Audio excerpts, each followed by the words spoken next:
Most people only show you the highlight reel of running a business. Big revenue numbers, growth, and success, but what they don't show you are the mistakes that almost sunk them. In my first 2 years running a window cleaning company, I made every mistake imaginable. Hiring wrong, losing money, wasting time, and almost burning the business to the ground. Today, I'm gonna walk you through every mistake I made, what it cost me, and how I'm fixing them that's allowing me to scale to over an 8-figure company. My name's Austin Ortiz. I own a window cleaning company out here in Palm Beach, Florida, and this is the video I wish someone made for me when I first started. So let's dive in. So the first one, getting right into it, is getting into business with your friends. So I started H2O Bros with one of my good friends that I was doing solar with, and truth be told, we're no longer doing business together, and it's kind of hindered our friendship. So the thing you got to look for when getting into business with someone, especially friends, is how are you aligned with the vision? Do you guys equally want to put the same foot forward every single day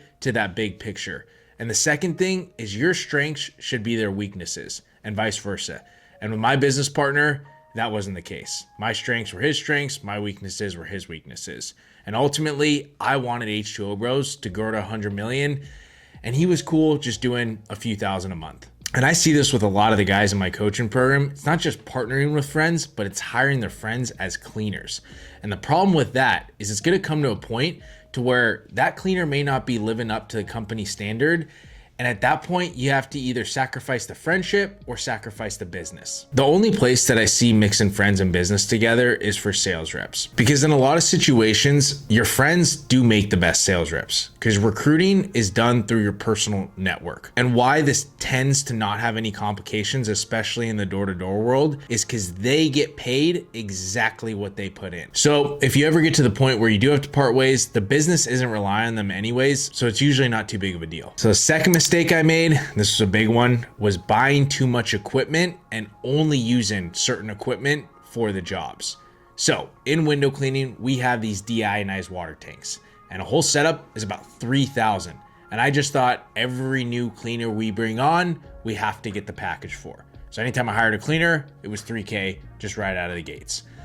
But what I learned is not only do you not have to buy a deionized water tank for a cleaner to clean windows successfully, but it's actually advantageous for the cleaner to learn traditional way, soap, squeegee, mop, as well as learn the water fed pull, because a lot of windows require hands-on cleaning, and the water fed pull is just a brush with clean water. Most of the time, doesn't do a good job. Only does a good job for windows that are already fairly clean. So I thought that the deionized water tank was the only way to clean windows, and you had to have it when getting another cleaner. But you can actually go the cheaper route and save your money for more important investments in the beginning, which brings me on to mistake number 3, and that is not using the correct CRM. In the beginning, we were using a CRM that was super cheap. It didn't really do the job. Scheduling was confusing. And when we got to over 5 employees, it was just a cluster. Cleaners didn't know where to go in their jobs. When sales reps were dispatching it to cleaners, we would sometimes overbook based off the availability that was on the calendar. If we wanted to generate an agreement, it just was basically impossible to do it right on the fly. So investing in a CRM is without a doubt one of the best investments you can make. Now we sell service plans, contracts at the door. And for that, you have to use a CRM that allows that. We use field routes, and it has just made the sale process so much easier. And this leads into the 4th one, which is not selling service plans early enough. I would recommend not selling service plans as soon as you start the business, but once you get to just about 30K a month, about 10 to 20K a month profit, that's when you want to incorporate service plans. I waited till we were doing over 120,000 a month in revenue in just one-time cleans, and that's way too late. So the reason you want to wait to start selling these service plans is in the early days, you're figuring out the ins and outs of business. And really it's on the service side. Your service isn't going to be great because you're just starting out. And when you're selling a service plan to customers, you want to have your service dialed so that when the customers sign their agreement, they're not canceling their agreement. And the reason you want to start selling service plans as soon as possible is because that one-time window clean turns into 4 window cleans for that next year. And it makes it very, very easy to scale because you have consistent jobs coming in after doing the business for about a year. And on top of this, you can sell the business down the line. And now on to mistake number 5. And I'm probably gonna say this a lot, but this one is massive. And it took me over 6 months to learn this. And that is automating your window cleaners. Big problem I had in the beginning was going back and forth between knocking doors and managing my cleaners or bringing something to my cleaners. And it made it impossible to kind of get to that next cleaner, to get to that next level in business. So what you want to do is simply this: teach your cleaners to be their own problem solvers. So when you're training your techs, you want to walk them through your decision-making process and explaining exactly what you're doing and why you're doing it. We clean the windows in this way because, right? If there's a problem, I would solve it this way because. Another key tip with this is when your cleaners are having issues and they're calling you in the beginning, ask them, hey, if I wasn't able to solve this for you, what would you do? This gets them to start thinking their way out of their own problems, which is ultimately going to save you a ton of time. And last thing you want to do is make sure you hire cleaners with a reliable car, so that way they can just keep the equipment with them and then ultimately drive it from job to job without having to pick it up and drop it off at your house every single day. So quick training process to get your cleaners automated is start with having them watch you clean the windows and then you watch them clean the windows, and any little things that come up, making sure you're telling them, don't do this because, not just don't do this because, right? Again, teaches them problem solving. And the last thing, leave them alone for an hour and then come back and see how they did on their own. Next one, mistake number 6 is focusing on sales over quality. When I got into window cleaning, I really looked at it as a high-paying door-to-door sales job. I didn't really care to grow a window cleaning business. And then as I got further along, I learned that the window cleaning business model is actually very lucrative and you could actually sell it for a lot of money one day. So I started actually growing the window cleaning business. And part of that is having good service. I never focused on the service. All I cared about was that customers paid and they didn't complain. And so we just did the bare minimum to get by. And all we focused on was how can we get more sales reps? How can we get more sales? Not how can we make this customer experience even better? So take the time or hire someone that knows the ins and outs of window cleaning, so that way you know what goes in to top-notch service. Having top-notch service will turn your customers into your biggest marketers, which will allow you to have these customers keep coming back, which will ultimately make you more money. And this gets us into our next mistake I made early on, which was not getting enough reviews, right? Again, because we didn't focus on our service, we didn't really care for reviews. We didn't really want reviews. Our reviews weren't going to be great. So focusing on good service first and then prioritizing getting your customers to leave a review is going to do wonders for your business. It's going to actually establish a reputable brand that people want to use. When they look up your company, the first thing you're going to see is your reviews. And if you have a lot of them and a lot of 5-star reviews, you're going to get more customers, I promise. So make sure in your CRM that you're using some sort of automations so that way you can get your reviews. Also, what we do with our technicians now is every 5-star review they get a $25 bonus on that job. Okay, mistake number 8, and that is rain and weather being a limiting belief. I'm from California. I started the business in Florida. It rains every single day in the summer here. And so my first month in the summer in Florida, when I had my business, I thought, oh, it's raining. Okay, no one wants their windows cleaned, and we can't sell jobs, and we can't make money.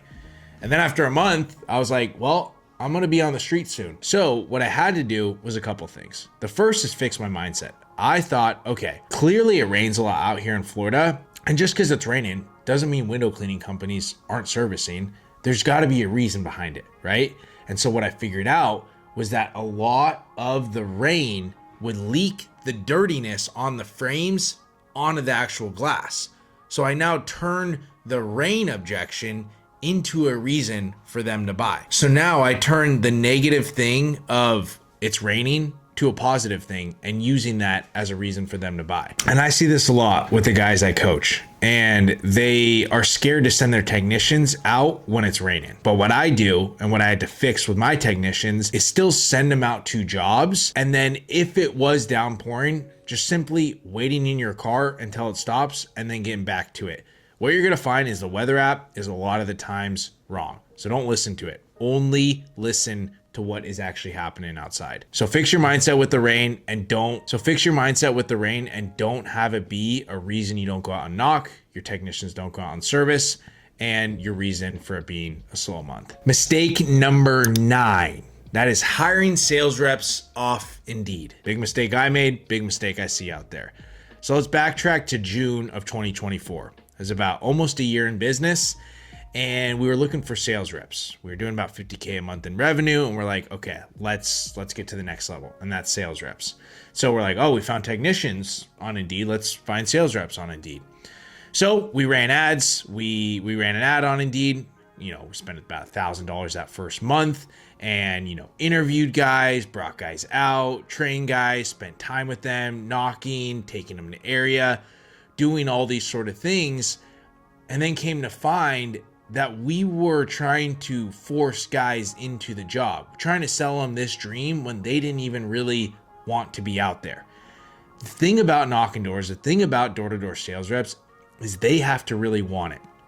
Because it's a commission-only job, because it's something that requires extreme discomfort, you have to find guys that want it, right? And off Indeed, you're going to get guys that work at McDonald's, work at Starbucks. These aren't the kind of people that you want to be out there being a sales rep for your door-to-door company. So fast forward a couple months, and we did some reflecting and found that we wasted a lot of time and a lot of money. And I've also had guys in my coaching program try the same. I've told them not to, and they still tried to, and kind of got to the same conclusion. The quality off reps just isn't there. And because you have to spend money on Indeed, it's just not worth it. So the only true ways I've found and seen out there to properly recruit door-to-door sales reps is through two ways: your personal brand, posting online, or your personal network. I've heard guys in fraternities, guys are part of their church, guys are part of some sort of community that they've reached out to and gotten reps through that way. Okay, mistake number 10, and that is putting your cleaners to be your service managers. I thought, okay, this guy's a really great cleaner. He cleans windows fast. Customers like him. Let's promote him to service manager. Let's have him manage all of our cleaners. Wrong. What I found was that a manager needs managerial experience. There's a complete difference between someone that's good at cleaning windows and then someone that's good at managing window cleaners, right? And so what I had to do was post an Indeed ad for a service manager. I sought after two things. One, he had managerial experience, and two, he had experience in the window cleaning, pressure washing space. So to put it simply, a cleaner might not make a good manager. So don't make that mistake. Just actively seek out someone that already has managerial experience, and ideally someone that has experience in the window cleaning space. Because for me, my service manager had 5 years in window cleaning managing. Because for my service manager, he had experience in window cleaning for 5 years and was a manager for a plumbing company for 10 years. For me, the guy that I found is he had over 5 years in the window cleaning space, and he was a manager at a few different other companies. He's been a game changer for us. And also brings up a question: when do you hire a service manager? I think the ideal time to hire a service manager is around your third and fourth cleaner, and about the time you're starting service plans. Because again, you need someone that's going to make the customer experience and the window cleaning service top notch. And having a manager is going to take the load off your plate and onto them. And this brings us on to mistake number 11, which was not starting ads soon enough. I think once you get to a point to where you're doing about 10 to 20K a month profit from strictly door to door, that is a good tell that after you've done that for a couple months, you want to start incorporating ads. But first thing with ads is you want to have service plans going before you start running ads, because running ads for a one-time $300 window cleaning job a lot of the times doesn't really make sense, and you're probably going to be breaking even or maybe sometimes losing money. And again, this is around the 30K a month mark, kind of when you're getting to your third or fourth cleaner. So about that 30K a month and on mark, when you're doing about 10 to 20K a month profit, again, invest in a proper CRM, start service plans, and start running ads. And the reason you want to start getting into ads, because it's going to help you scale more predictably and more sustainably, because you can't be knocking doors till you're 40. So learning the game of ads is super crucial for the longevity of your company. And this is the mistake I did, is I waited so long to hire that second cleaner because I didn't know if we can go out and fill them jobs. And same thing with a third and fourth cleaner. And having hindsight on it, I now realized that once we hired the next cleaner, all it did was just force us to figure out a way to get that third or fourth cleaner a full schedule. So a good tell for when to hire your next cleaner is you're filling your current cleaner's schedules for the next day in under 4 hours. Also, you maxed out the revenue that your current cleaners are doing. Each one should be doing about 12 to 15,000 of revenue each month. And the last and final mistake, if you made it this far in the video, not gonna wanna miss this, because I can't tell you the thousands of dollars I've lost by not implementing this sooner, and that is paying your cleaners percentage pay rather than hourly pay. And there's two main reasons you wanna pay your cleaners percentage. The first one is it's going to incentivize them to work quick, but work effectively. Because they're on percentage, they want to get the job done quick, but they also don't want to have to go back to that home because it's on their clock. Meaning if they go back the next day to fix up a home that they messed up, they don't get an extra pay for it, right? They don't get paid until the customer pays. And the second reason you want to pay your cleaners on percentage is because a lot of the times when we had our cleaners on hourly is we were having to pay them out of our own pockets when payroll came time, right? If a customer hadn't paid, well, doesn't matter, we still have to pay the cleaner. But now we only pay what actually hits our bank account. So that's why percentage is great, because they know that, hey, you don't get paid until the customer pays. So that's why it's important to you follow up, or your CRM follow up, or ultimately the cleaner collects pay after they're done with the job. Honestly, lost track of the number of mistakes we went over, but I promise you, if you make these changes from the get-go, you're gonna have a lot more money and the business is gonna be in a lot better position. We drop videos every Sunday, so make sure you're subscribed. A ton of free value will be given, I promise.